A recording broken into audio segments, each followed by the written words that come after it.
Thousands watched that procession there. The graveside service for President Nelson was a private one. He joined the majority of the church's prophets at the Salt Lake City Cemetery today. Our Kate Gardner gives us a look at the tradition there and the history of that site there, Kate. Yeah, Brian, this cemetery is almost 180 years old. And in that time, around 130,000 people have been buried here, including prominent city leaders to famous Utahns, and now 13 presidents of the Church of Jesus Christ of Latter-day Saints. There are 17 past presidents of the Church of Jesus Christ of Latter-day Saints who have died. Of them, 13 are buried here at Salt Lake City Cemetery. The church's third president, John Taylor, was the first in 1887.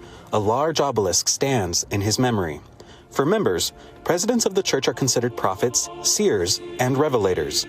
Large monuments at many of their grave sites seem to highlight the significance of that calling. We thought that it would be good to come and see the other prophets that lie in this Salt Lake City Cemetery. Many, like David Bamoe-Owana, visit the cemetery to pay their respects and reflect on the prophet's teachings. It's been very emotional, but it also brings the life of the spirit that we've felt for so long. Owana made the trip from New York. Initially, I wanted to come and see President Nelson at the conference, so I'd made this arrangement 3 weeks ago.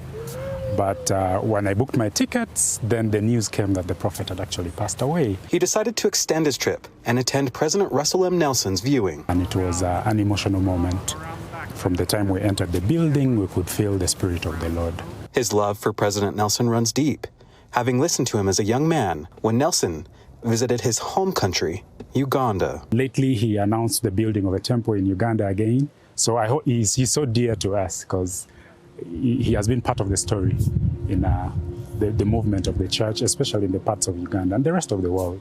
Though President Nelson's time on earth has come to an end, his service to others, his example, and the lessons he taught. You could feel that the work of God is about families, about bringing us together, about making us know the meaning of our lives, that we'll be able to work our way back to our Heavenly Father, and to be exalted, to be perfected, and to have joy. We'll continue to help many look to the heavens. Okay, so lots of emotion today. If listening to all of these accounts and stories about President Nelson has you wanting to reflect on the messages of presidents past, you can take a self-guided tour here at the cemetery of those who are buried here. You can go to the cemetery's website to download an interactive map. Live in Salt Lake City, Kate Gardner. Back to you, Brian. Kate, thank you very much. And if you wanted to see the funeral service for President Nelson but didn't get the chance, we've got you covered here. The full service and all of our coverage is on our free streaming app, News for Utah Plus. It's for